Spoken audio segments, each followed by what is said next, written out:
पिंपळगाव रस्त्याच्या कामासाठी भूसंपादन न करता काम सुरू केल्याच्या विरोधात व शेतकऱ्यांना नियमानुसार मोबदला मिळावा या मागणीसाठी शेतकरी कृती समितीच्या वतीने सुरू करण्यात आलेले धरणे आंदोलनाला दररोज मोठ्या प्रमाणात राजकीय पाठिंबा मिळत आहे। खासदार भास्कर भगरे यांच्यासह विविध राजकीय पक्षांच्या पदाधिकाऱ्यांनी 4 जानेवारी रोजी आंदोलनस्थळी भेट देत शेतकऱ्यांच्या मागण्यांना पाठिंबा जाहीर केलाय। खासदार भास्कर भगरे व राष्ट्रवादी काँग्रेस शरदचंद्र पवार गटाचे जिल्हाध्यक्ष दत्तात्रय पाटील, शिवसेना उद्धव ठाकरे गटाचे दिंडोरी तालुका अध्यक्ष पांडुरंग गणोरे, कादवा कारखान्याचे चेअरमन श्रीराम शेटे, दिंडोरी शेतकरी सहकारी संघाचे व्हाईस चेअरमन सुनील मातेरे, सामाजिक कार्यकर्ते विनोद नाठे आणि भाजपचे योगेश बर्डे यांनी आंदोलनस्थळी भेट देऊन आंदोलक शेतकऱ्यांशी सविस्तर चर्चा केली आहे।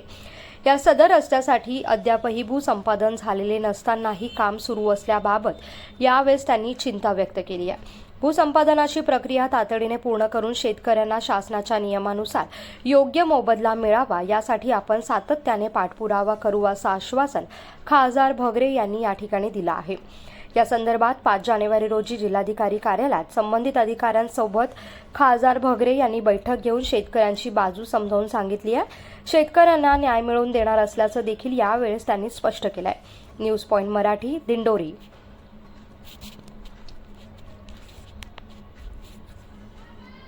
मुळे बाधित झालेल्या दिंडोरी तालुक्यातील सर्वच गावातील शेतकऱ्यांनी आज रस्त्याचं जे काम चाललंय त्याच्या विरोधामध्ये साखळी उपोषण सुरू केलं आहे।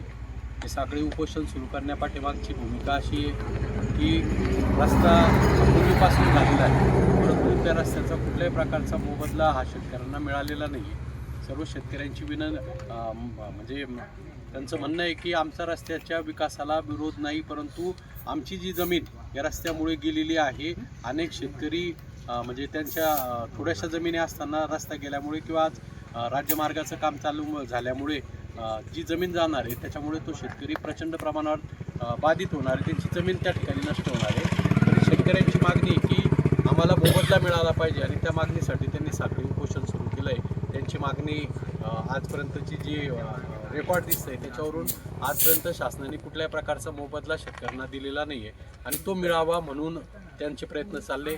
मी त्या मागणीला आमच्या सगळ्यांच्याच वतीनं दत्तात्रय पाटील, जिल्हाध्यक्ष राष्ट्रवादी काँग्रेस शरदचंद्र पवार पक्षाच्या वतीनं, मी दिंडोरी लोकसभा मतदारसंघाच्या वतीने त्या मागणीला पाठिंबा देतो।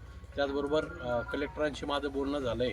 पाठीमागे तालुक्याचे आमदार नामदार झिरवाळ साहेबांनी बैठक घेतली, परंतु याच्यामध्ये कसा मार्ग काढता येईल उद्या या संदर्भात बैठक बोलवून काय अधिकारी म्हणतात की भूसंपादन झालं आहे, तर नेमकं भूसंपादन झालं असेल तर त्याचा मोबदला कोणाला दिला आहे आणि कधी दिला आहे, या सगळ्या गोष्टी जाणून घेऊन मोबदला शेतकऱ्यांना मिळाला पाहिजे आणि गरीब स्वरूपाची मदत झाली तर शेतकरी उभा राहू शकेल। कारण आज परिस्थिती पावसामुळे अतिशय वाईट झालेली आहे आणि त्याच्यात जर जमीन गेली तर शेतकरी पूर्णपणे रस्त्यावर येणार आहे आणि म्हणून शेतकऱ्यांना मोबदला मिळावा आणि तो भरीव स्वरूपाचा मिळावा यासाठी प्रयत्न करणार आहे।